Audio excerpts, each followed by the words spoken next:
Hey everyone, welcome to Real Beans. I'm Ben Schneider, and for today's episode, we will take a bite into the beautiful Gothic world of Hammer horror and the horror of Dracula.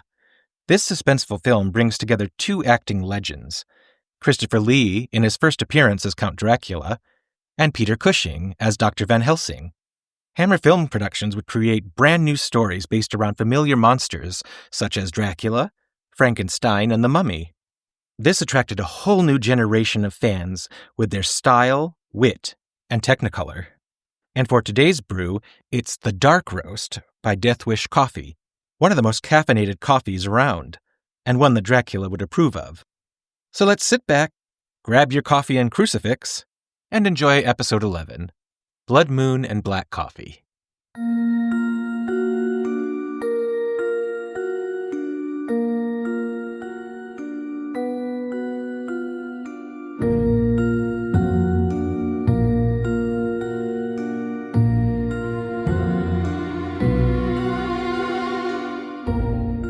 Okay, let's jump into the plot of Horror of Dracula.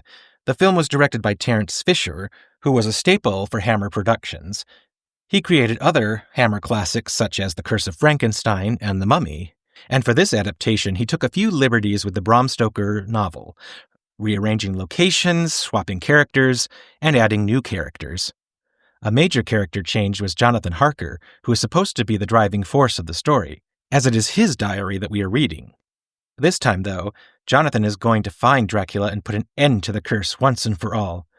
He plans to act as Dracula's assistant in order to gain access to the castle, and then later meet Dr. Van Helsing to kill Dracula. We first meet Jonathan arriving at the castle to find Dracula not around, only a note saying to relax and enjoy the dinner that has been provided.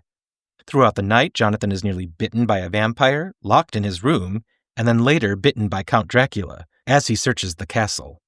What follows is a battle between Dr. Van Helsing and Dracula on the moors of Transylvania, as the curse continues to plague the villagers and the family of Jonathan Harker. One of the biggest changes from the novel is that Jonathan is killed off at the start of the story, after being bitten by Dracula. After that, we no longer get Jonathan's viewpoints or the story that he writes in his diary. This is then used by Van Helsing to figure out the reason behind the lore. And so rather than Jonathan and Van Helsing fighting Dracula, it now becomes Jonathan's fiancé's brother and Van Helsing now fighting Dracula. The rest of the film perfectly captures the style and themes of Stoker's book, the foggy moors, the dark and brooding castle, and the costumes from the period.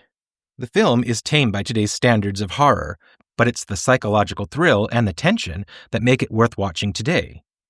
And while Christopher Lee's portrayal of Dracula isn't as flamboyant and dramatic as Bela Lugosi's portrayal, he is more grounded in the part. You find him charming, but still menacing. This was my first glance at the typical Hammer horror film, and I loved it.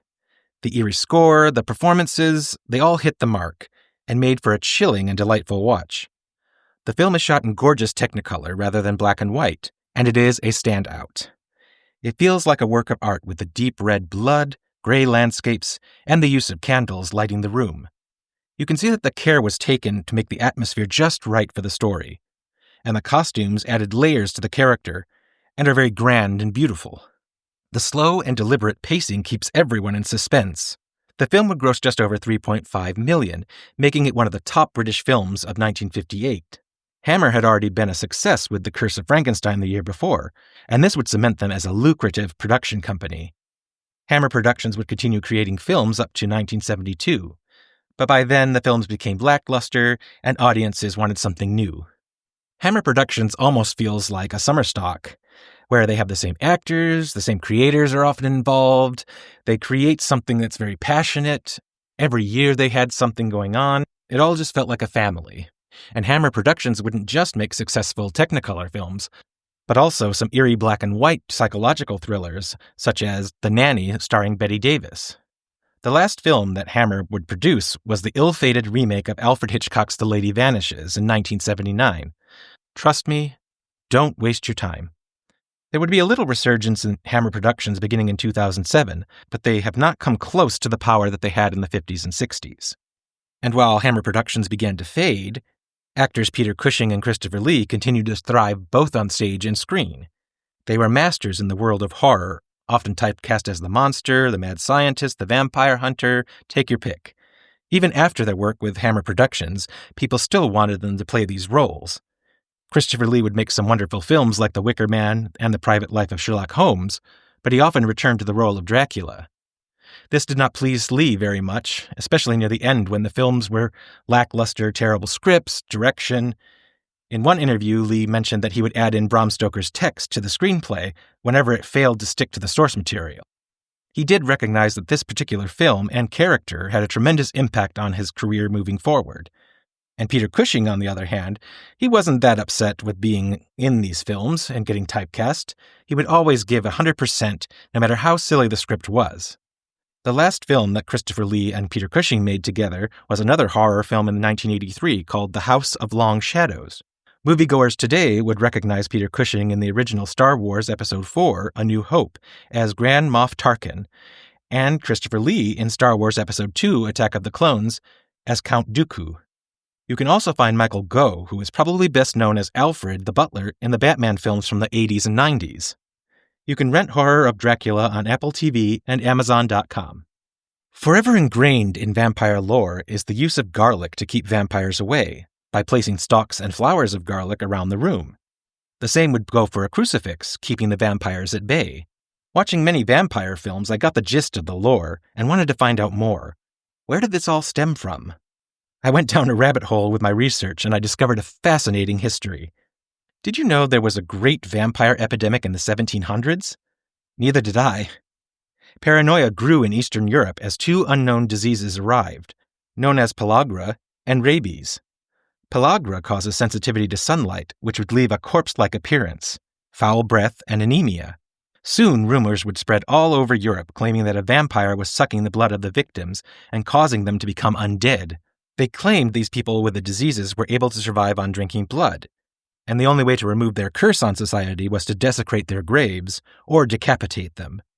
This mass hysteria likely led to many unnecessary deaths and suspicions all over the towns. And this is where the lore began to take place. People would start hanging garlic and wear crosses to mark themselves safe from the cursed bloodsuckers. Also, there was the notion that vampires do their deeds at night and cannot appear when the sun is out. Of course, there is a logical explanation for all of this, I believe. If a person had pellagra, the use of garlic would make the illness worse, as would the sun. And regarding the lore of the crucifix, I feel that the poor souls were afraid of crosses because it was mostly religious orders that did most of the cleansing. So I too would have been petrified of the cross at that time. This paranoia would resurface again in the late 1800s, this time in the form of consumption, also known as tuberculosis. This would inspire Bram Stoker to write his now famous book. Epidemics of any kind always create some form of mass hysteria or paranoia, especially when you do not understand the cause of the illness. A recent example, of course, was the breakout of COVID-19 and how the rumors spread. Hysteria played out and people locked themselves indoors. I too was afraid to leave my house during those first months. The unknown and the misinformation made people paralyzed with fear. And the same can be true with the vampire epidemics. With the unknown cause, people became suspicious and at times dangerous, thinking that a force was going to take them and their children away. In America, we saw it with the Salem witch trials. People believing that their neighbors were witches, ready to cause them harm. I will also recommend, regarding paranoia, a Twilight Zone episode called The Monsters of Maple Street, where a whole town is destroyed when everyone thinks each other has been taken over by aliens. I feel we must be more logical when thinking about paranoia. If there were really witches set to destroy the world, one would think that they have already done it by now. The same would be true of vampires, ghouls, and poltergeists. Now, since I have never seen any of these in person, I cannot say for certain whether they exist or not. It's hard to reason with people who are under paranoia or suspicion. They cannot think logically as the fear has spread too far and the unknown has taken over. Paranoia is a great literary device, but not so great in the real world. I don't know about you, but after all that, I could use a strong cup of coffee. Today's brew is from Death Wish Coffee, and as the name suggests, Death Wish prides themselves as being one of the strongest cups of coffee on the market. The blend I chose to pair with Dracula was called the Dark Roast. It is smooth and has hints of black cherry and dark chocolate. It is a blend of Arabica and Robusta beans, organically sourced and through fair trade practices. The cup was smooth and full, And unlike some dark roasts that I've tried, it didn't have a burnt taste, probably because of the higher caffeine content. I'm now interested in seeking out other blends from their lineup. And the packaging is quite fun, with a skull and crossbones, perfect for the upcoming Halloween season. And lightning bolts on the side, promoting a jolt to the system. Founded in 2012 in Saratoga Springs, New York, Death Wish Coffee prides itself on looking for fresh ways to bring bold and smooth coffee to everyday coffee drinkers. They harness the power of the Robusta bean and blend it with the Arabica bean to create the intense brew. As the name suggests, Robusta beans have a higher concentration of caffeine. The beans are smaller in size, and they grow in lower altitudes and a variety of climates. This makes the bean hardier than most and can be produced in large quantities. Unfortunately, the quality of the bean is significantly lower than its counterpart, the Arabica bean. Many companies use the Robusta beans for their instant coffees and espressos. However, in recent years, the quality of Robusta beans has increased significantly and is found to be more sustainable against climate change.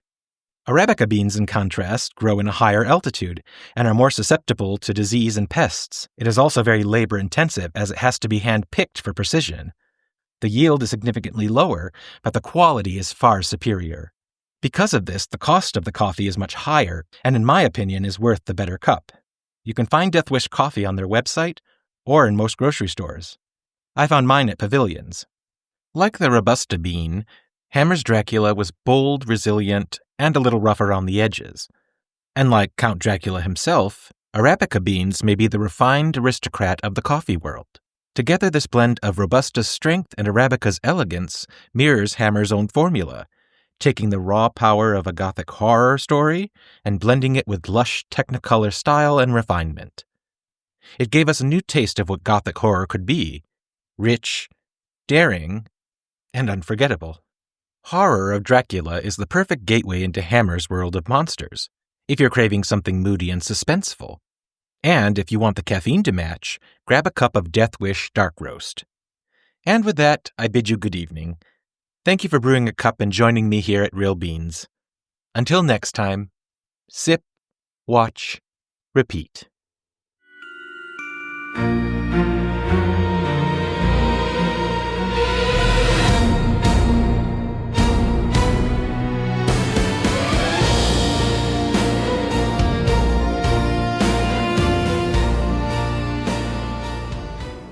Thank you for joining me here on Real Beans. If you enjoyed this episode, like and subscribe on your favorite podcast platforms. Visit realbeans.com to learn more about the show and for other coffee recommendations. If you'd like to support the show, visit realbeans.com/support.